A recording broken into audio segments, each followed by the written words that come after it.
Hey, good afternoon. How's everybody doing? It's me, Nisi. I wanted to come to you guys today, ladies and gentlemen, to talk to you briefly for a few minutes about the book, The Lost Teaching of Atlantis, The Children of the Law of One. Alex and I did a video a couple days ago, and he actually posted a link, I think yesterday afternoon, for the video version on YouTube, maybe, that you could follow along. I have read from chapters 1 through 6. I'm actually currently on chapter 7, I do believe. Yeah, I've flagged it here. Chapter 1 through 5, I'm sorry. I'm getting ready to start chapter 6. What I wanted to briefly talk to you guys, or you ladies, about was, it's called, this section or chapter is called The Religion of Atlantis in chapter 5. I found this very interesting. You know how we've read, or I've done comparisons with the Hebrew Bible in Genesis about the fall, and I've also read the Atrahasis, and I've read the book of Enoch and the Genesis, and I've did some comparisons on a few videos previously, and I found this interesting in this passage, and it kind of clarified some things and helped to align some things with me today. So I wanted to share that briefly with you guys, and then I'll let you get back to your day. On this section of chapter 5, it says at the bottom, it says, in this section, it says, a religion that is not a religion. Let me explain to you the law, the children of the law of one, it is not a religion. It is the very beginning or the foundation of what we now call all of these different religions around the world. All of these religions around the world stem from the teaching of the children of the law of one. And I know you guys are probably going, okay, Nisi, what are you saying? Give me a second to explain. When you read this book, and of course you can take it with a grain of salt. You don't have to listen to anything I'm telling you. You do the research for yourself, because you have to study that self-approved. I set this group up because I wanted to be able to reach a lot more people and actually converse with people who are like-minded, in that they are not closed thinkers, that they don't have to follow the masses, that they're independent and they forge their own path, and they're open-minded. And if you're in this group, then there's no accident that you're in the group and that you're listening to me on this video, and that you are studying and learning yourself outside of the everyday hustle and bustle. The children of the law of one teach the foundation of the golden rule, which is unselfish love. Love your neighbor as you love yourself. Taking your ego out of things and learning just to have compassion and treat people with kindness and love and goodwill, and helping someone when they need it. That is the golden rule. And that is the foundation of the children of the law of one. It says here in this book. Now, to just briefly go through this book was written by a gentleman by the name of John Peniel. And I guess his friend Jean Desprez actually helped to do the foreword on the book. And this was about his life in a monastery when he traveled to Tibet. And then his friend also is in the book as well. But for the sake of time and not making this video too long, I'm just going to read this section of what this says. The children of the law of one is a spiritual way. It is a monastic order. And there is no control, no attempt to influence, only to educate and reflect on the truth in this order. And it says that religions around the world, millions of people have been murdered and tortured as a result, like the Spanish Inquisition. But majority of times when you have a foundation of religion, there are religions that started out as a means for worship. Some to help people improve themselves spiritually or otherwise. Others were specifically created just to control and have power over people. But even more religions that started with good intentions degenerate over time into self-serving power structures whose main function was to control people and make money. How do they control people other than by peer pressure and trying to convince someone about something with a sermon? They vary in their methods and functions. Most offer their members personal salvation through following the religion's tenets, beliefs, rituals, and dogma. And thus, they insinuate you will not find God or salvation if you don't follow their particular religion. Most also aim to fill an emotional or psychological need in a person's heart and mind. They generally each have their own dogma, answers to spiritual questions about God, who we are, and the rules that we should live by. Some religions control by using people's insecurity and have even been formed based on insecurity or ignorant society. Some are based on fear.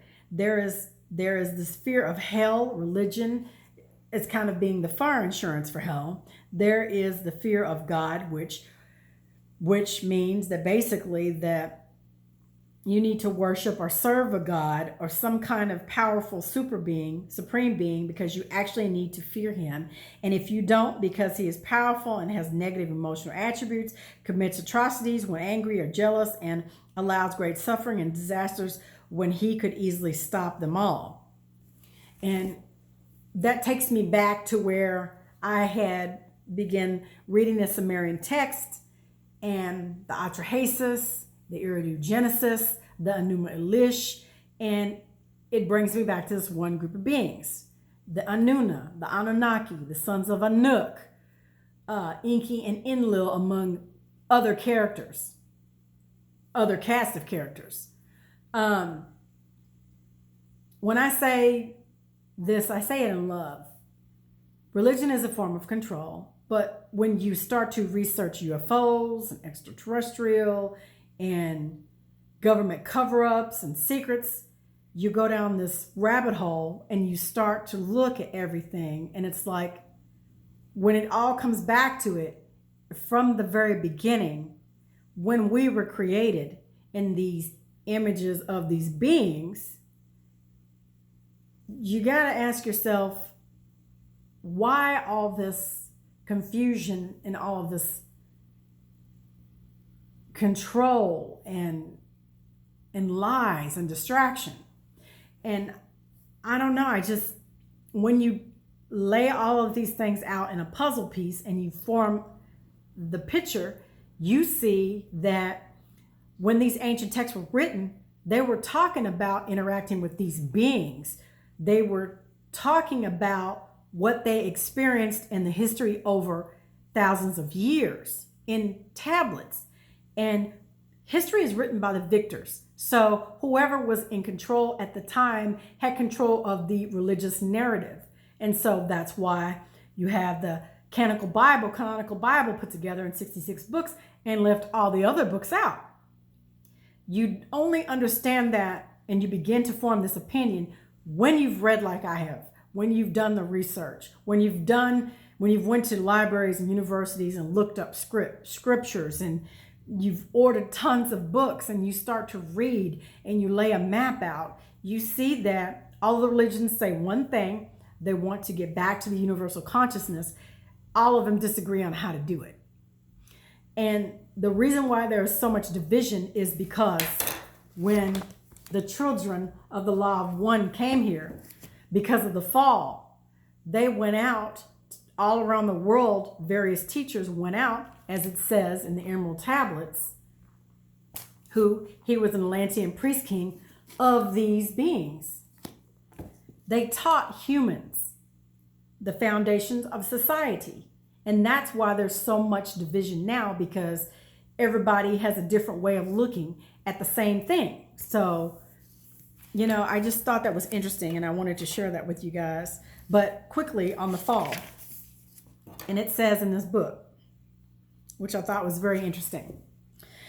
This book denotes an entire chapter of the history of the children of the law of one, from Genesis prior to Atlantis to the present, directly translated from the ancient texts and my accounts of recent developments.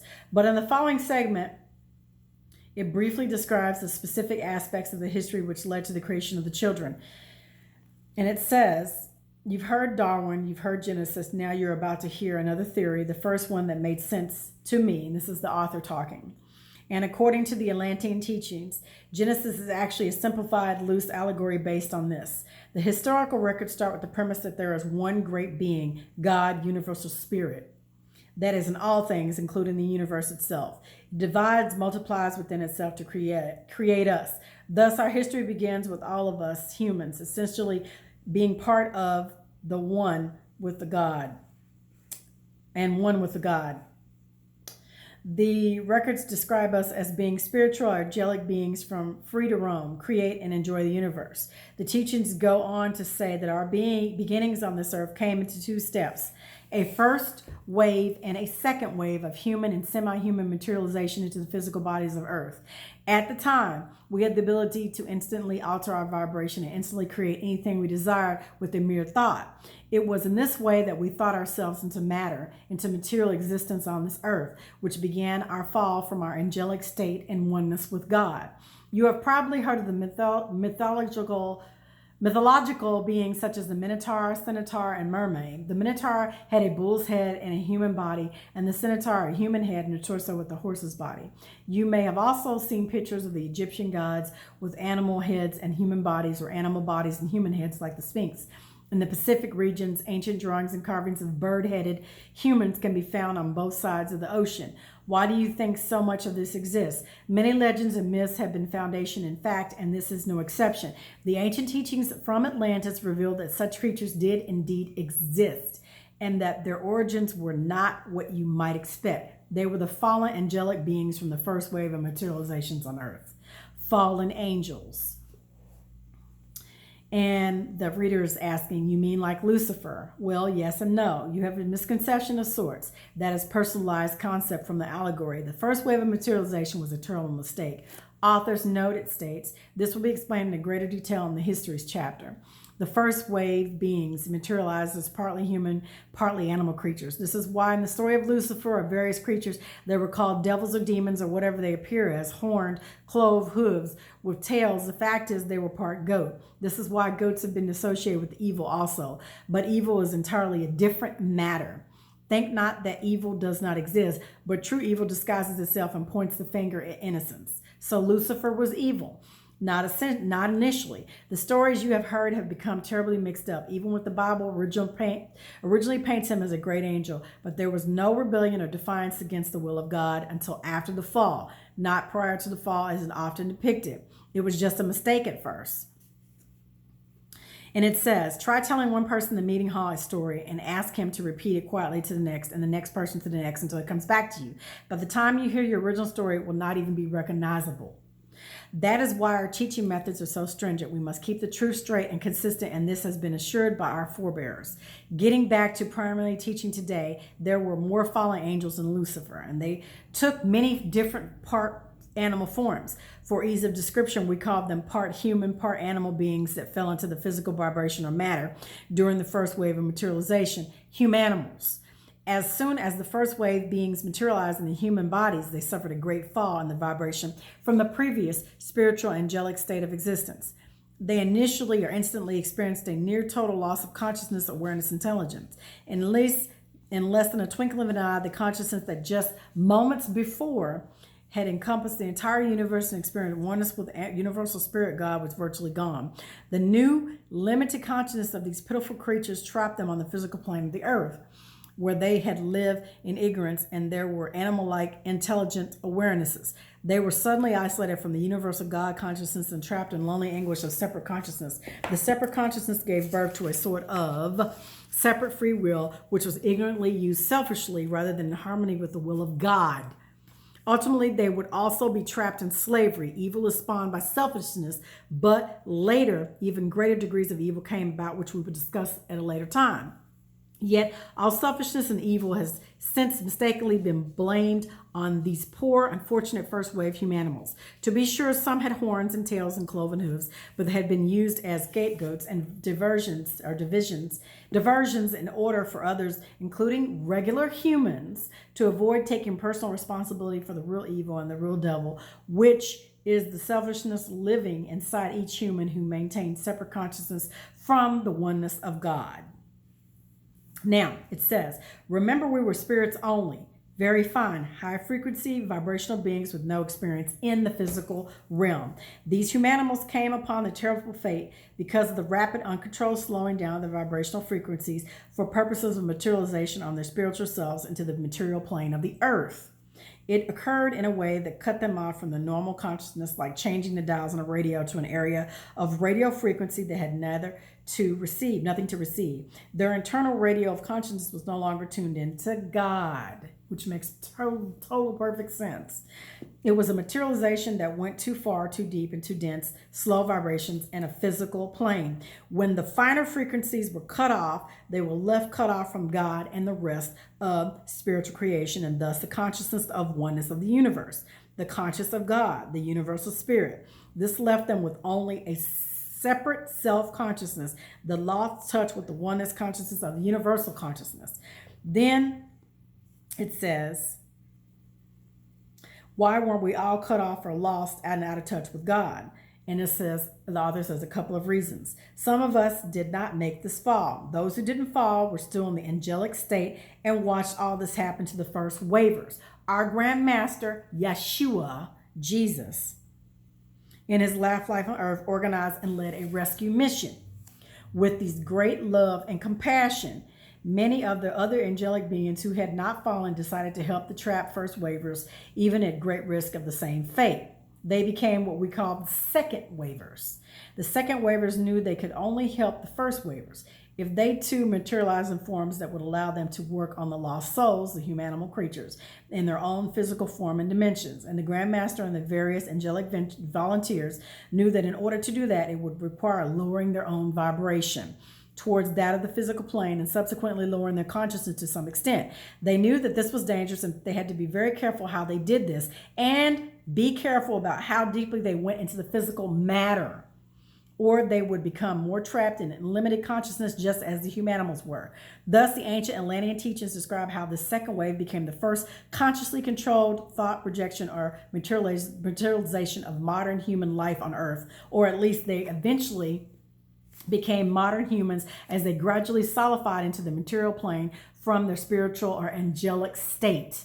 The ape-like early human form was actually just eventually chosen by second wavers as a preferred type of physical vehicle to model themselves after, because it allowed for the greatest control and manipulation in the physical plane. That would be required to help the first wavers.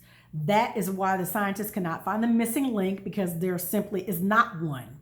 Because while evolutionary change certainly does exist, our present existence on Earth did not evolve for millions of years from apes.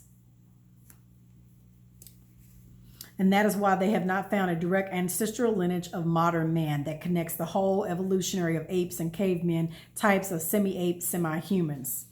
You can take it or leave it. That's what he says. So, that in itself explains the fall. And to me, that explains why there are so many different dimensions, so many different omniverses, so many different levels of ascension. It explains why there are so many different extraterrestrials, so many different beings, and it explains why there are malevolent, evil beings, and why there are benevolent, loving extraterrestrials, ones who want peace like us, people who want peace and have compassion and love and want the universal consciousness to regain our place in the stars with the Creator. Make no mistake that this physical body that you see me in and that you're looking out of these two eyes and the camera with me, watching me, all of this is going to leave. We're all going to pass. We're all going to leave this earth, whether it's today, tomorrow, or in the future. This book will help you to regain your consciousness with the Creator. There are exercises, there's a diet, there's a chart, there is breathing, there's meditations. There are certain key aspects that you need to do and I need to do in order for us to put our bodies and put our minds in a state where we need to worship the Creator and be one with the Creator. Everything around us is a distraction. And I'm thankful that the Creator has given me the wherewithal and the heart and the mind to read and study and learn as much as I have grown in the last 4 years. I don't know everything. I do know some things, and I can tell you that this world is a distraction, and it's filled with a lot of things that we do not have time to entertain. I will be doing a giveaway at some point. Alex is going to be gifting this book, but I think I'm going to gift it to a few people. I would implore each one of you to go out there and listen to that YouTube video, pick up a copy of this book, and start reading. I just wanted to read that one little section with you guys, and I appreciate you taking the time out of your busy day to watch this video. I'm going to try to keep it short. The reason why I set up this page is because I wanted to discuss like-minded topics, and I now see that after studying for 4.5 years of research, I now see that religion, politics, government, everything is by design by these entities that were here. And these religious texts or books all discuss these beings in some way, shape, or form or fashion. And it also hints of the Creator, the universal consciousness. And that is where we are all trying to get back to. I dare say you can't go into a building and get in touch with that universal consciousness, because the universal consciousness is within each one of us.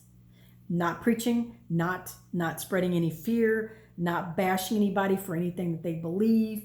But if you read and you study, you will see there's only one particular path. That way of that path is very narrow, and we're running out of time. So you have to do things to take care of yourself, your family. More importantly, you have to take care of this temple, the energy body. Your chakras have to be aligned. Your energy centers all have to be in line. You have to feed the energy body, and you have to learn how to do meditation and breathing in order to awaken those chakras and awaken and align that energy within you so that you can tap into the universal consciousness and become enlightened before another calamity hits this earth. I know I post a lot. I know I talk about a lot. I know I've given you a lot to think about. Again, I appreciate the time that you guys have spent with me today. I love each and every one of you. And please remember that I say everything in love, and I'm not trying to discourage anyone or throw shade at anyone or start an argument or a debate about religion and politics in this group. We're all adults, and we're all seeking the path. And I do truly believe that this is the path. And I hope that you all join myself and Alex and everyone else around us in the group and help spread the word about the Golden Rule, about the children of the Law of One, about the lost teachings of Atlantis. And as I would always say to my husband and to my children, I can show you better than I can tell you. So until next time, please remember that I love you all, and I hope you rest in peace, love, and power. Be the change that you want to see all around the planet, because it's up to you and I to make a difference. And I do really believe that this book will make a difference. I love you guys. Bye.